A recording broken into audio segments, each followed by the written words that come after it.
भगवान विष्णु ने बताया कि तुलसी में रोजाना जल देने से कौन सा फल मिलता है।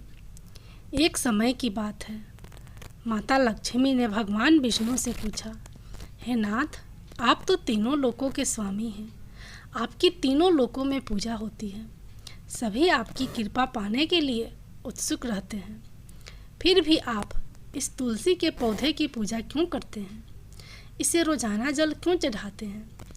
मैं इस तुलसी के पौधे को जल चढ़ाने का महत्व जानना चाहती हूँ। माता लक्ष्मी की बात सुनकर भगवान विष्णु ने कहा, हे देवी, तुलसी साक्षात लक्ष्मी का ही रूप है। तुलसी की रोजाना पूजा करने से कई फायदे होते हैं और तुलसी को जल चढ़ाने मात्र से ही मनुष्य के कई पाप नष्ट हो जाते हैं। तुलसी को जल देने का महत्व बताने से पहले मैं तुम्हें एक बहुत ही पवित्र कथा सुनाता हूँ। इस कथा के माध्यम से तुम्हें तुम्हारे इन प्रश्नों के उत्तर मिल जाएंगे। इसलिए देवी, आप इस कथा को बड़े ही ध्यान से सुनना।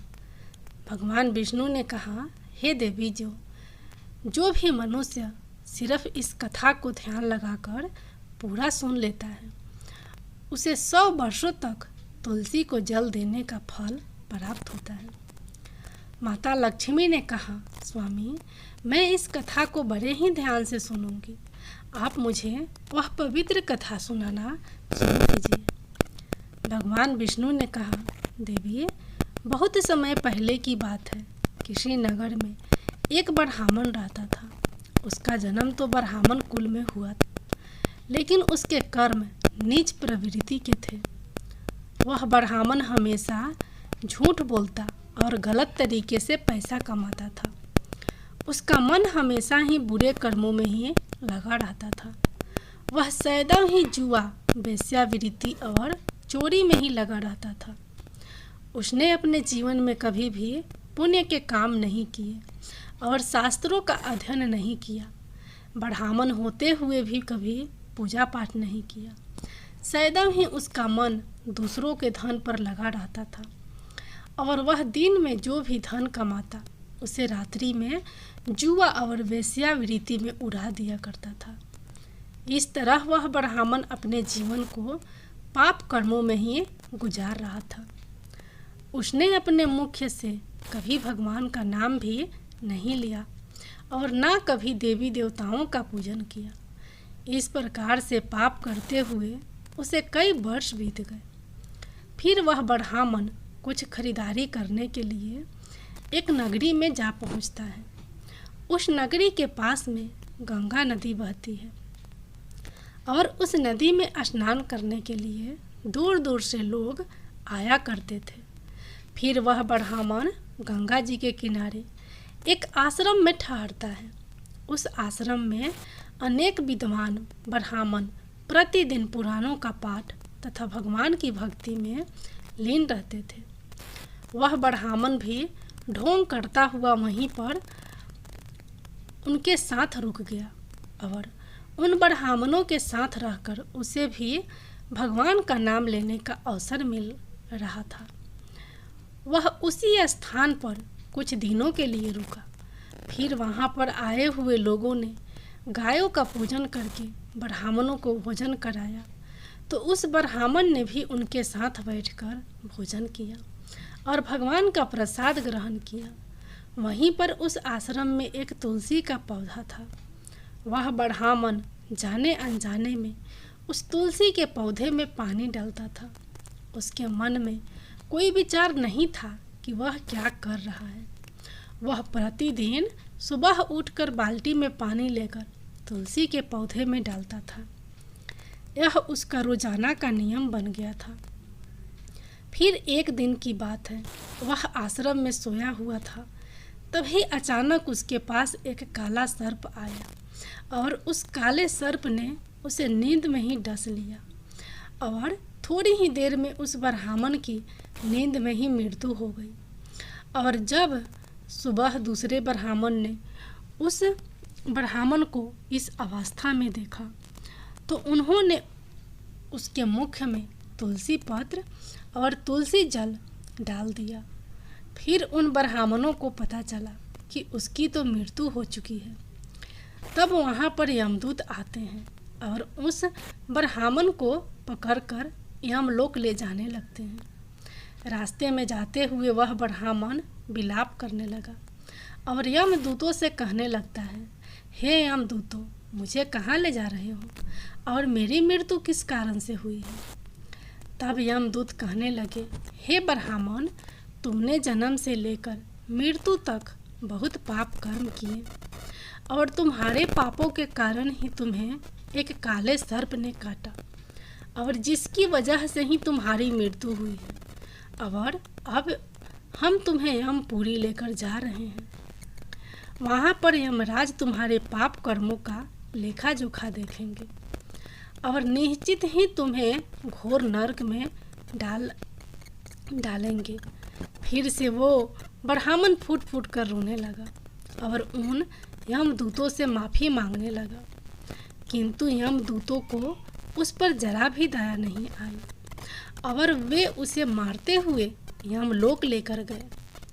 जब यमदूत उस ब्राह्मण को लेकर यमराज के सामने उपस्थित हुए तो यमराज के पास बैठे हुए चित्रगुप्त ने उस ब्राह्मण के कर्मों का लेखा जोखा निकाला और यमराज से कहने लगे, हे धर्मराज, इस ब्राह्मण ने तो अपने पूरे जीवन भर पाप ही पाप किए हैं। इसने इसके जीवन में कभी पुण्य का काम नहीं किया है। यह तो घोर पापी है। इसे तो हमेशा के लिए नरक में डाल दिया जाए। फिर यमराज कहते हैं, हे यमदूतों, जीवन भर पाप करने वाले इस ब्राह्मण को उठा कर ले जाओ और इसे नरक में डाल दो।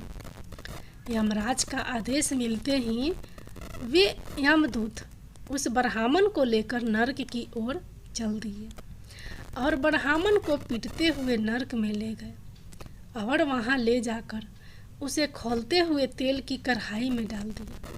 परंतु जैसे ही उस ब्राह्मण को खौलते हुए तेल की कढ़ाई में डाला तो वह तेल एकदम से ठंडा और शीतल हो गया। इस घटना को देखकर उस यमदूत को बड़ा ही आश्चर्य हुआ। ऐसा उसके साथ पहले कभी नहीं हुआ था। उस यमदूत ने कितने ही पापियों को उस तेल की कढ़ाई में डालकर और वे सभी उस खौलते हुए तेल में गिरकर छटपटाने लगते थे। लेकिन जैसे ही वह ब्राह्मण गरम तेल की कढ़ाई में गिरा तो वह तेल अचानक से शांत और शीतल हो गया। इस आश्चर्यजनक घटना को देखकर वह यमदूत जल्दी से दौड़ता हुआ यमराज के पास पहुंचा।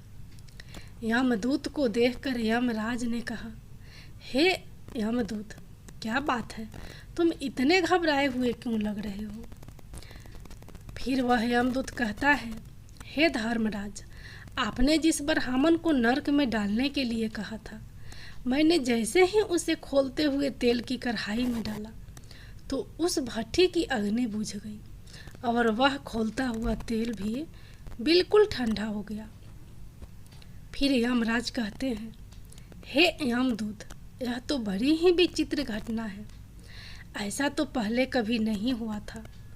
यमराज विचार कर ही रहे थे कि तभी वहाँ पर नारद मुनि प्रकट होते हैं। नारद मुनि को देखकर यमराज अत्यंत प्रसन्न होते हैं और उन्हें प्रणाम करते हैं और उनका स्वागत करते हैं। फिर यमराज नारद मुनि से कहते हैं, मुनिवर, आप उचित समय पर आए हैं। हमने आज और अभी एक अत्यंत पापी ब्राह्मण को नरक में गिराया है, किंतु उसके गिरते ही नरक की अग्नि ठंडी पड़ चुकी और खलता हुआ तेल भी शीतल हो गया।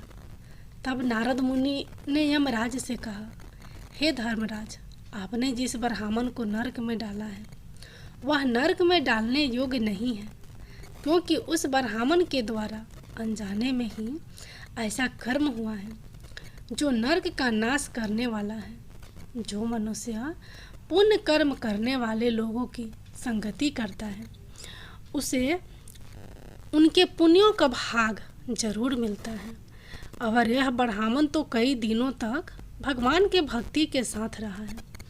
इस ब्राह्मण ने आश्रम में रहते हुए रोजाना तुलसी में जल डाला है, इसलिए यह ब्राह्मण बड़ा पुण्य आत्मा बन गया है और इसके सारे पाप नष्ट हो गए हैं।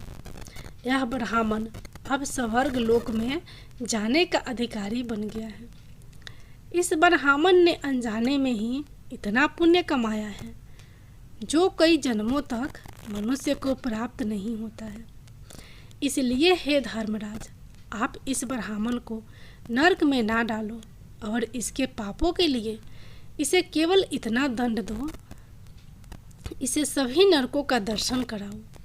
नारद मुनि की ये बात सुनकर यमराज बहुत ही खुश होते हैं और उस ब्राह्मण को नरक से निकाल कर लाते हैं और अपने यमदूतों से कहते हैं, हे यमदूतों, इस ब्राह्मण को ले जाओ और संपूर्ण नरकों का दर्शन कराओ। फिर यमदूत उस ब्राह्मण को ले जाते हैं और संपूर्ण नरकों का दर्शन कराते हैं। भगवान विष्णु ने कहा, देवी, इस प्रकार से यमदूत उस ब्राह्मण को संपूर्ण नरकों का दर्शन कराते हैं और उसे यम लोक में ले जाते हैं और फिर वह ब्राह्मण एक यक्ष बन जाता है। भगवान विष्णु कहते हैं, हे देवी, वनस्पति नाम तुलसी, मास नाम कार्तिक, तिथि नाम एकादशी। देवी, वनस्पतियों में मुझे तुलसी प्रिय है, मास में कार्तिक मास और तिथि में एकादशी प्रिय है। इसलिए जो मनुष्य रोजाना तुलसी की पूजा पाठ करता है और तुलसी को जल देता है, वो मनुष्य मुझे सबसे अधिक प्रिय है। उस मनुष्य की कभी भी दुर्गति नहीं होती है और वह मनुष्य कभी नरक में नहीं गिरता है। जिन घरों में तुलसी का पौधा सदा ही हरा भरा रहता है, उस घर में सुख शांति और समृद्धि बनी रहती है। भगवान विष्णु कहते हैं, देवी, मेरी पूजा में और मुझे चढ़ाए जाने वाले भोग में तुलसी के पत्र अवश्य होने चाहिए, क्योंकि तुलसी पत्र के बिना मैं किसी भी प्रकार का भोग स्वीकार नहीं करता हूँ। इसलिए प्रत्येक घर में तुलसी का पौधा अवश्य होना चाहिए। अगर आपके घर में तुलसी का पौधा है तो सुख शांति और समृद्धि के लिए तुलसी को चुनरी अवश्य चढ़ानी चाहिए और हमेशा ध्यान रखें कि तुलसी का पौधा चुनरी के बिना अधूरा होता है। तुलसी केवल एक पौधा ही नहीं, बल्कि वह एक देवी है, मेरी अर्थात विष्णु की पत्नी है। इसलिए तुलसी के चुनरी अवश्य ही चढ़ानी चाहिए। इससे पति पत्नी में प्रेम और विश्वास बढ़ता है। पति पत्नी का दाम्पत्य जीवन खुशहाल बना रहता है। घर में रहने वाली महिलाएं सदा सुहागिन और सौभाग्यशाली रहती है। तुलसी का विवाह भी अवश्य कराना चाहिए। इससे मनुष्य के सभी दुखों का अंत होता है और सांसारिक जीवन सुखियम बीतता है। भगवान विष्णु कहते हैं, हे देवी, तुलसी के पौधे के पास अपने मुख से अपशब्द नहीं बोलना चाहिए।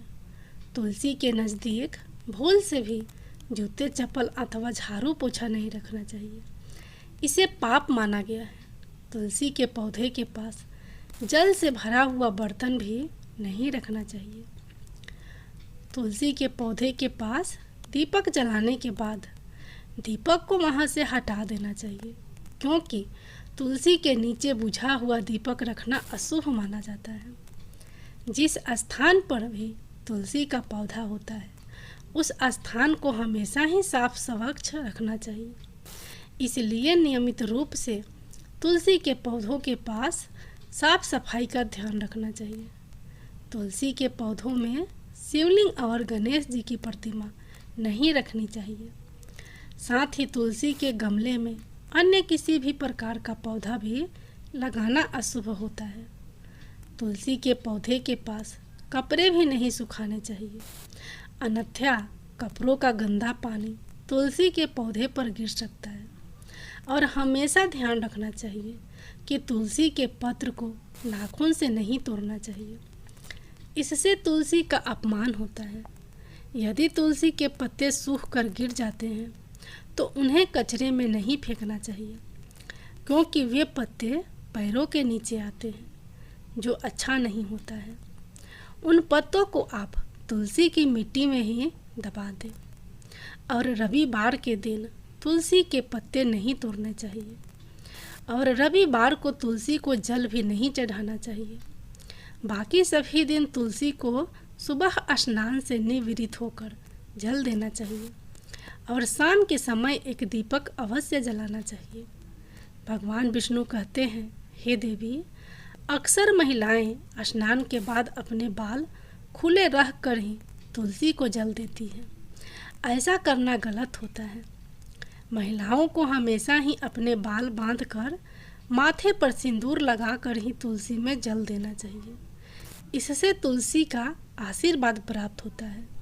घर में तुलसी का पौधा लगाते समय ध्यान रखें कि इनके लिए गंदी मिट्टी का उपयोग नहीं करें। साफ स्वच्छ मिट्टी का ही उपयोग करना चाहिए। इससे तुलसी मार उठ जाती है और सूखने लगती है। तुलसी का पौधा कभी भी गंदे स्थान पर नहीं लगाना चाहिए, जैसे नाली अथवा बाथरूम के पास तुलसी के गमले को कभी नहीं रखना चाहिए। अन्यथा गंदा पानी तुलसी के पौधे में गिर सकता है, जो बहुत ही अशुभ माना गया है।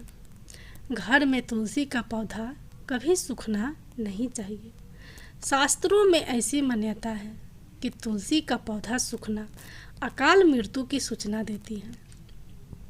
घर में तुलसी का पौधा सूख जाए तो घर की सुख समृद्धि खत्म हो जाती है। सूखी हुई तुलसी में माँ लक्ष्मी का वास नहीं होता है। भगवान विष्णु कहते हैं, शास्त्रों के अनुसार मासिक धर्म के दौरान महिलाओं को तुलसी के पौधे में पानी नहीं डालना चाहिए, और तुलसी को स्पर्श करना भी वर्जित है। तुलसी को बिना स्नान किए जल नहीं देना चाहिए, और पैरों में चप्पल आदि पहनकर भी तुलसी को जल नहीं देना चाहिए। तुलसी को जल देते समय ध्यान रखें कि वह जल आपके पैरों पर ना पड़े। इससे तुलसी का अपमान होता है। भगवान विष्णु कहते हैं, नित्य तुलसी के दर्शन से मनुष्य को स्वर्ग की प्राप्ति होती है, और तुलसी पत्र के सेवन से उसके सभी पाप नष्ट हो जाते हैं। तुलसी का पौधा हमेशा घर के सामने लगाना चाहिए। इसे पूर्व अथवा उत्तर दिशा में लगाना सबसे अधिक शुभ होता है।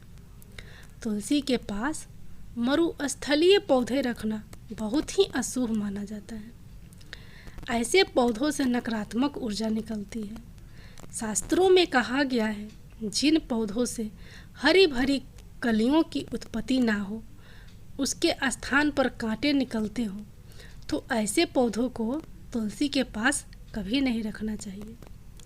शास्त्रों में केले के पौधे का विशेष महत्व बताया गया है। अगर तुलसी के पास केले का पौधा लगा देते हैं तो कई गुना अधिक लाभ प्राप्त होते हैं।